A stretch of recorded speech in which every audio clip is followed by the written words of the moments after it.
Matthew Shuckman, Cinema Daily US. Everybody, thank you so much for your time. I'm Matthew. Thank you.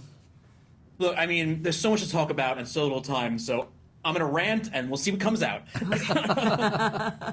Well, I mean, because look, there must be something that's fascinating about joining a movie that is a character so storied as Ultraman, but there also must be something that is interesting about joining a superhero story that's telling something that most of these stories never do tell. Is there one faction of this that became more interesting to you than the other? For everybody, that is, of course. Well, mine was just my relationship with my son and how it established and what I actually had to accomplish with him. So for me, that took it beyond just the action adventure, if anything. So I was really thrilled to play father or to play a father, period. It meant a lot to me in that perspective. Just that's for me. Beautiful. Yeah.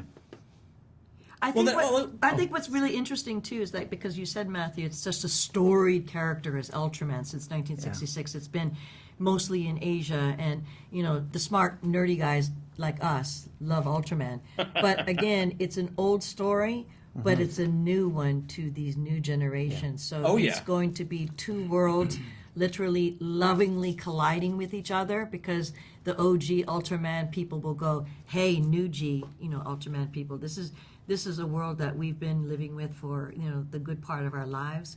But then knowing that there's baby kaiju Emmy, it opens up a whole new universe for the OG Ultraman fans.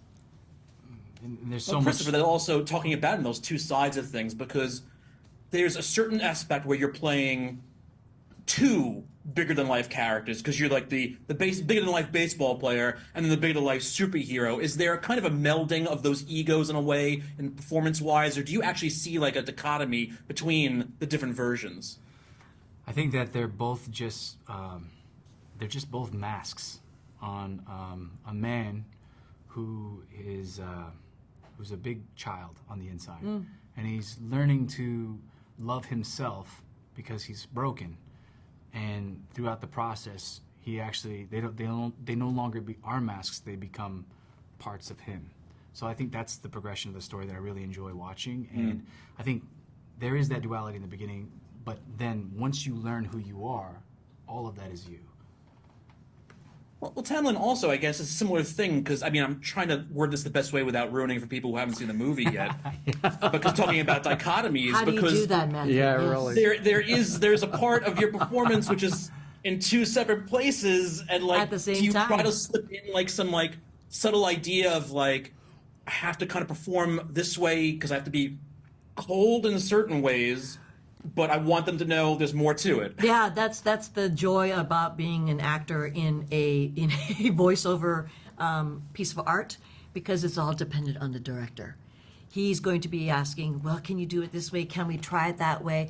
Hey, Shannon, can I try it this way? And it was all that collaboration. It's all that investment of trust, of investment of faith in saying, I don't know how this is going to work, but let's try it so we can have it to play with.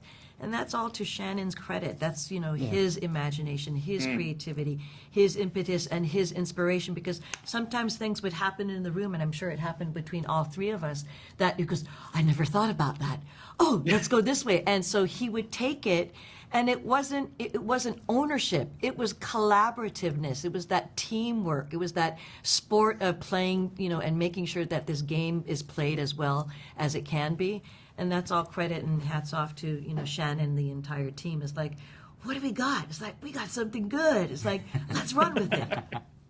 Well, I mean, again, it's weird because it's similar for all of you too, because Gedde, in a lot of ways, we only get you as the older Professor Sato, but do you actually also think maybe there's something underneath? I have to think more about the younger version before I do this. Well,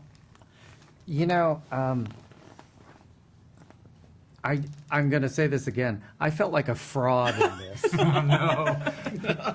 Because I had to instead of, it had to come to me. It was the strangest kind of event for me, because I knew really nothing. And so I had to learn just by rote by each page that we were given Yeah. who he was. Right. So I think those things came to me, and what I mean by fraud is I kept saying, "Oh, I hope this is right. I hope I can do this. Is this gonna work?" And so my mind was working on that kind of level also. So yeah, it was a strange process for me, literally. But somehow, hopefully, I got there. We'll see. You did. You did. Oh, Papa. definitely, yeah. You did, Papa Professor.